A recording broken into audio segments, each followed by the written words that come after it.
अब gene cloning के लिए या जीन एम्प्लीफिकेशन के लिए एक टेक्नोलॉजी तो हम पढ़ चुके हैं, that is recombinant DNA technology.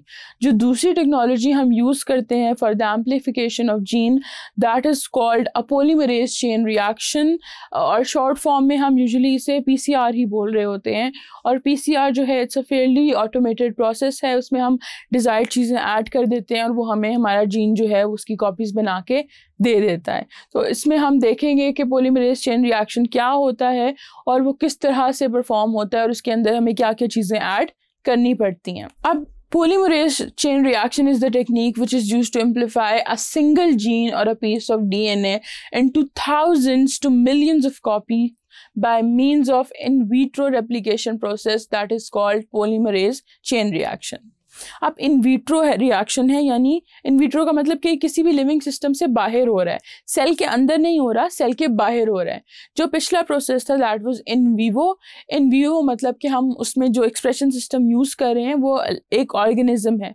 यहाँ पे ऐसा कुछ नहीं है, ये टोटली जो है एक मशीन में होने वाला प्रोसेस है और उसमें लिविंग सेल्स या लिविंग सिस्टम जो है वो इन्वॉल्व नहीं है।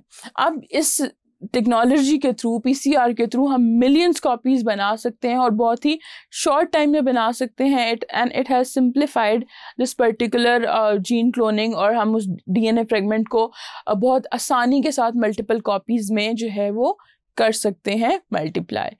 अब जो पॉलीमरेज चेन रिएक्शन है वो एक ख़ास किस्म की मशीन में होता है जिसको हम पीसीआर मशीन कह रहे होते हैं। उसके अंदर जो है पीसीआर मशीन के अलावा हम उसको थर्मोसाइक्लर भी बोल रहे होते हैं, लेकिन यूजुअली कॉमनली हम उसको पीसीआर ही बोलते हैं। पीसीआर मशीन जो है उसके अंदर काफ़ी सारे कंपोनेंट्स, काफ़ी सारी चीज़ें ऐड करते हैं। अब वो चीज़ें क्या हैं, वो उन चीज़ों को हम अगर कलेक्टिवली कहें तो हम उन्हें पीसीआर मिक्सचर कहते हैं। अब पीसीआर मिक्सचर जो है उसके अंदर क्या क्या चीज़ें होती हैं? सबसे पहले तो हमारे पास क्या है, एक टेम्पलेट डीएनए होगा। अब टेम्पलेट डीएनए क्या है? ये वो डीएनए है, ये वो जीन है जिसको हमने एम्पलीफाई करना है, जिसकी हमने कॉपीज़ बनानी है।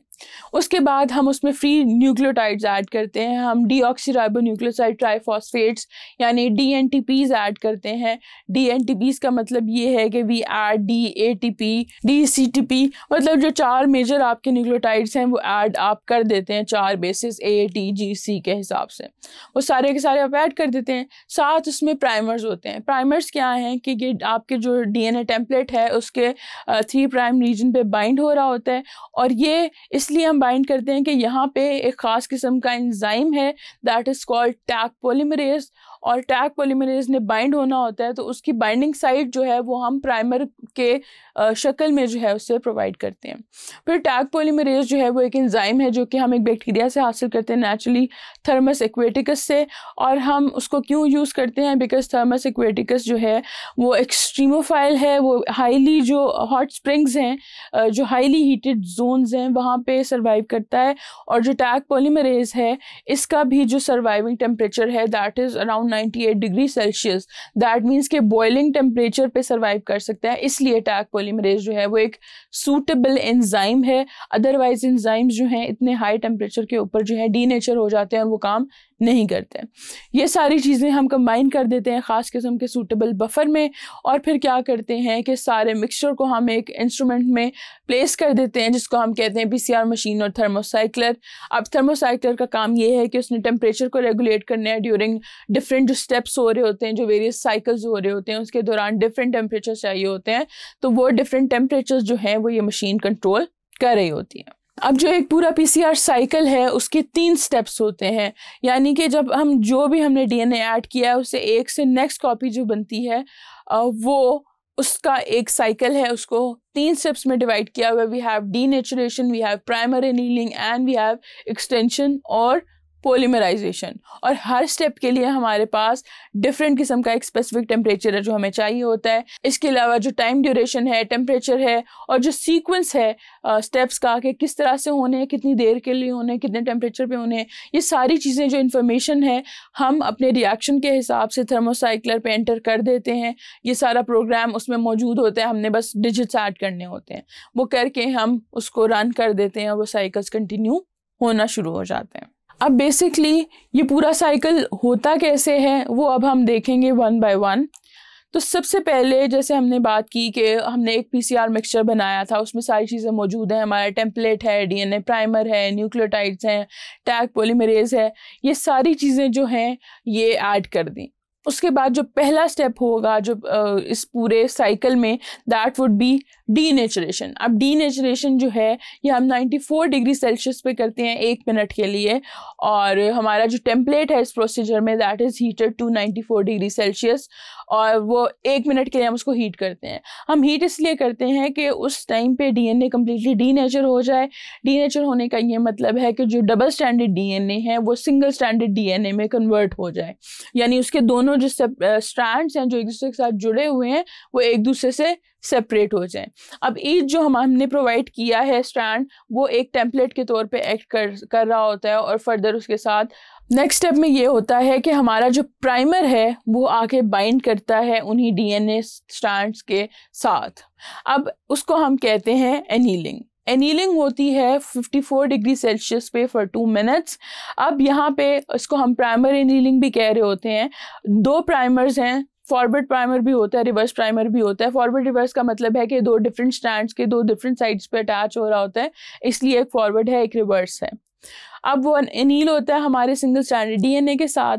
अब एनीलिंग जो है वो थोड़े लोअर टेम्परेचर पे की जाती है, और स्टैंडर्ड जो केस है ये डिपेंड भी करता है आपके जीन पे या रिएक्शन कंडीशंस पे, लेकिन स्टैंडर्ड जो है वो दैट इज़ 54 डिग्री सेल्सियस। और जो ज़्यादातर टाइम लगता है प्राइमर एनीलिंग के लिए वो 2 मिनट लगते हैं, लेकिन समटाइम्स जो सीक्वेंसेस अगर बहुत लंबे हैं और प्राइमर भी थोड़ा लंबा है तो उसके लिए फिर हमें एनीलिंग का टाइम थोड़ा सा बढ़ाना भी पड़ जाता है। अब यहाँ पे जब प्राइमर एनीलिंग हो जाती है तो हमारे पास आ जाता है नेक्स्ट स्टेप। नेक्स्ट स्टेप क्या है? एक्सटेंशन। एक्सटेंशन जो है वो 72 डिग्री सेल्सियस पे होती है 1 मिनट के लिए, और एक्सटेंशन या उसको हम पॉलीमराइजेशन भी कह रहे होते हैं। अब एक्सटेंशन में होता क्या है कि जो टैग पॉलीमरेज है वो सिंथेसाइज करता है new DNA strands to the 3 prime ends of the primer using DNTPs, के प्राइमर के साथ जो है हमारा आके बाइंड करेगा हमारा टैग पॉलीमरेज, वहाँ से वो पॉलीमराइजेशन शुरू करेगा। फिर जो हमने उससे सीक्वेंस दिया हुआ है टेम्पलेट का, उसके अगेंस्ट वो जो है वो कॉम्प्लीमेंट्री जो न्यूक्लियोटाइड्स हैं वो ऐड करता जाएगा। फॉर एग्जांपल आपके स्टैंड में अगर A है तो उसके अगेंस्ट T आ जाएगा, G है तो C आ जाएगा, C है तो G आ जाएगा। इस तरह सारे कॉम्प्लीमेंट जो बॉन्ड्स हैं वो बनाता जाता है। और इस स्टेप को करने के लिए जो ऑप्टिमम टेम्परेचर है दैट इज 72 डिग्री सेल्सियस। और ये जो स्टेप है ये ज़्यादा लंबा नहीं होता, it takes hardly 1 minute to be completed, क्योंकि जो हमारा एंजाइम है टैग पॉलीमरेज उसकी स्पीड काफ़ी ज़्यादा है, और वो क्योंकि हमने काफ़ी सारा उसकी क्वांटिटी जो अच्छी खासी ऐड की होती है, तो 1 मिनट के अंदर अंदर ये स्टेप जो है वो कंप्लीट हो जाता है। अब ये स्टेप हो जाता है तो उसके बाद लास्ट में क्या होता है कि हमारे पास 1 से हमने शुरू किया था, हमने उन 2 वो जब स्ट्रैंड सेपरेट हुए तो 2 टेम्पलेट्स थे, 2 से 4 हो गए। अब यहाँ पे क्या होती है, एक्सपोनेंशियल जो है वो मल्टीप्लिकेशन हो रही होती है। इस स्टेप के बाद क्या होगा कि जो नए हमारे पास स्ट्रैंड्स बन गए हैं they again will act as a template, और इन पे वही स्टेप नंबर 1, 2 और 3 जो है वो रिपीट होगा, और इनसे फर्दर आगे जो है वो मल्टीप्लिकेशन होती जाएगी। अब ये साइकिल्स हम खुद जो है वो डिसाइड करते हैं कि हमने कितने साइकिल्स रन करने हैं।